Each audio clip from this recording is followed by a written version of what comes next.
손흥민 선수에게서 보지 못한 모습이 포착되었습니다.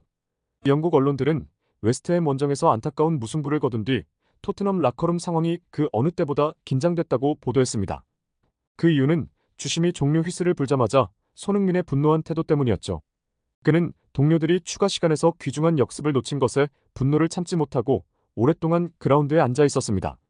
물론 예상치 못한 결과가 나온 경기 후에 화를 내고 실망하는 것은 불가피하지만 그가 그렇게 아쉬워하는 모습을 보인 것은 이번이 처음이죠. 포스테코글루 감독도 웨스트햄 경기 후 언론과의 인터뷰에서 갑자기 토트넘 라커룸의 혼란스러운 상황을 언급했습니다. 그의 충격적인 폭로로 영국 팬들은 큰 혼란에 빠졌는데요. 특히 영국 매체와의 인터뷰에서 손흥민의 이상한 태도도 많은 궁금증을 자아내고 있습니다. 기자의 질문에 갑자기 5초간 침묵을 지킨 이유는 무엇일까? 자세한 내용을 알아보도록 하겠습니다. 유럽 출신이 아닌 선수로는 처음이라는 역사적 순간을 만들어낸 손흥민이 토트넘의 주장으로서 400번째 출전을 달성했습니다. 1992년 잉글랜드 프리미어 리그의 탄생 이후 이를 달성한 세 번째 선수가 되었는데요. 이는 위고, 요리스와 해리케인에 이은 일입니다. 손흥민은 3일 런던 스타디움에서 열린 2023-2024 31라운드 웨스트햄과의 원정 경기에서 팀을 이끌었는데 최전방에서 플레이한 그는 90분간 투입되었으나 골이나 어시스트를 기록하지는 못했고 경기는 1대1로 비겼습니다. 이날 손흥민은 토트넘 소속으로 400번째 경기에 출전했는데요. 토트넘 창단 이후 1882년부터 세 번째로 그리고 유럽 출신이 아닌 선수로는 처음이죠. 전 주장인 위고 요리스는 447경기를 뛰고 미국으로 떠났으며 케인은 435경기에서 280골을 넣은 뒤 독일 분데스리가로 이적했습니다. 손흥민은 지난달 31일 30라운드 루턴타운과 경기에서 결승골을 넣으며 득점 5위에 올랐는데요. 단지 케인의 빈자리를 채우기 위해 새로 합류한 동료들은 티모 베르너와 브레넌 존슨입니다. 토트넘의 공격력은 웨스트햄전에서도 빛을 발했습니다. 전반 시작 5분 만에 로드리고 벤탄쿠르가 왼쪽 측면에서 크로스를 올려 브레넌 존슨이 골망을 흔들었는데 루턴타운에서도 보였던 것처럼 팀의 3골 모두 삼각편대의 작품이었지만 문제는 토트넘이 플랜 B를 갖고 있지 않다는 것입니다. 상대의 수비 라인이 높게 올라오자 토트넘은 손흥민과 같은 빠른 선수들을 활용해 뒷공간을 찌르려 했지만 웨스트햄의 단단한 수비에 막혀 효과를 거두지 못했습니다. 오히려 전반 19분의 코너킥 상황에서 커트 주마에게 헤더로 실점을 허용했는데 후반에는 히샬리송 등을 투입해 반전을 노린 토트넘이 결국 무승부에 그쳤습니다. 이전 경기에서도 비슷한 양상이었고 루턴타운을 상대로 동점을 만든 후에도 경기를 주도했지만 후반 40분에 손흥민의 역습골이 들어가기 전까지는 답답한 상황이 계속되었습니다. 전체 17번의 슈팅 중 골대 안으로 향한 슛은 단 4번뿐이었는데요.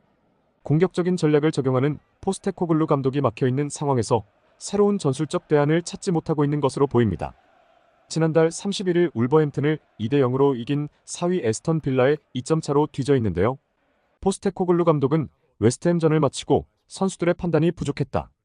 우리가 원하는 위치에 선수들을 배치하는 것은 어려운 문제라며 위치 결정의 문제로 공이 정확히 전달되지 못한 상황이 많았다. 이 문제를 해결해야 한다고 강조했습니다. 특히 경기가 끝난 후 주장 손흥민의 분노한 태도가 현재 화제가 되고 있습니다. 심판이 경기를 종료를 알리는 휘슬을 불자 그는 곧바로 무릎을 꿇고 실망스러운 표정을 감추지 못했는데요. 그 이유는 클루셉스키가 마지막 순간에 안타까운 실수를 했기 때문입니다. 손흥민은 시간이 얼마 남지 않은 상황에서 역습 기회를 만들어냈는데 그는 왼쪽 윙에 있는 클루셉스키에게 공을 패스했고 클루셉스키가 급하게 공을 크로스하기보다는 아래에서 올라오는 동료들에게 공을 패스했어야 했습니다. 히샬리송에 향한 그의 성급한 크로스는 실패했을 뿐만 아니라 의도치 않게 상대에게 반격 기회를 만들어냈는데요. 게다가 클루셉스키는 필드에 나온 이후 자신이 왼쪽 윙 포지션에서 뛰고 있다는 사실을 잊어버리고 중앙 포지션에서 공을 잡으려고 자주 노력했습니다. 클루셉스키의 과도한 욕심이 토트넘의 경기와 주장 손흥민의 노력을 망쳤습니다.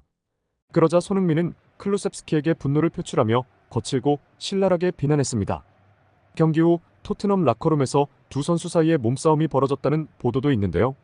포스테코글루 감독도 토트넘 라커룸의 긴장된 상황을 솔직하게 언급했습니다.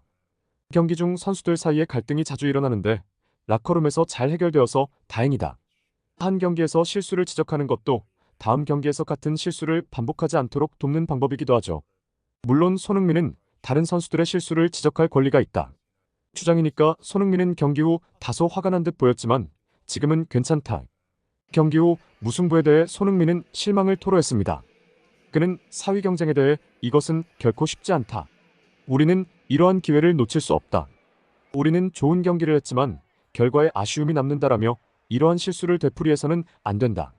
우리 팀은 계속해서 성장해야 하며 우리의 계획은 더 나은 모습으로 돌아가는 것이다라고 말했습니다. 선수들과의 소통에 대해선 그런 상황에서 정확한 판단을 내리는 것은 필수적이다. 우리는 서로 의견을 나누고 이야기해야 한다. 이것이 내가 하거나 다른 선수가 할 수 있는 것이라고 덧붙였습니다. 그리고 우리가 승점 2점을 놓칠 뻔하기도 했지만 승점을 1점도 못 가져갈 뻔하기도 했다. 이런 부분은 분명히 피드백이 필요한 부분이라고 생각을 한다. 좋은 선택, 좋은 패스, 좋은 결정을 하는 게 중요하다. 이런 상황 속에서 나도 그렇지만 개인의 것을 조금 더 내려놓고 조금 더 팀적으로 생각하면 더 분명히 좋은 선택을 할 거라고 믿는다. 사람이 분명히 실수를 하는 부분은 당연하다고 생각한다. 그런데 그런 부분에 있어서 더 발전하는 모습을 보여주는 게 앞으로 더 중요할 것 같다고 아쉬워했습니다. 특히 기자는 토트넘 라커룸의 긴장감 넘치는 분위기에 대해 질문을 던졌고 손흥민은 갑자기 약 5초간 침묵을 지킨 뒤 이렇게 답했습니다. 실제로 경기 후 토론회는 약간의 긴장감이 있었는데 그 이유는 단순히 생각이 다르기 때문이다. 우리 모두는 마음을 진정시키고 솔직하게 이야기하려고 노력했다. 이번 주말에는 아직 한 경기가 남아있으니 후회하고 화낼 시간이 얼마 남지 않았으니까. 한편 언론은 토트넘의 이번 시즌 원정 기록에 관심을 가졌습니다. 그들은 토트넘은 EPL 런던 연고지 클럽과의 10경기에서 15포인트를 얻었다.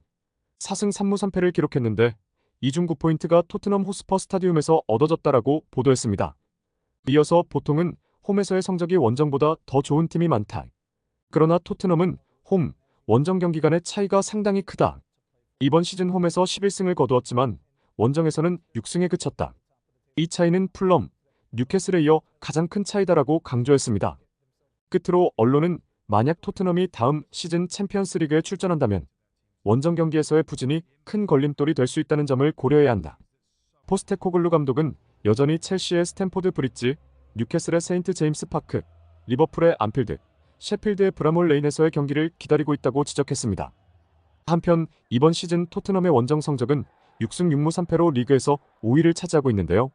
이는 지난 시즌 6승 5무 8패보다는 낮은 성적이지만 언론이 지적한 대로 잔여 원정 경기에서의 성적이 향후 4위권 경쟁에 큰 영향을 줄 수 있습니다. 잔여 경기 또한 손흥민 선수와 토트넘의 선전을 기대하며 좋은 순위로 리그를 마칠 수 있었으면 좋겠습니다. 이상으로 손흥민 선수의 소식을 마치며 구독과 좋아요 부탁드립니다. 댓글창도 항상 열려 있으니 많은 댓글 남겨주세요. 끝까지 시청해주셔서 감사합니다.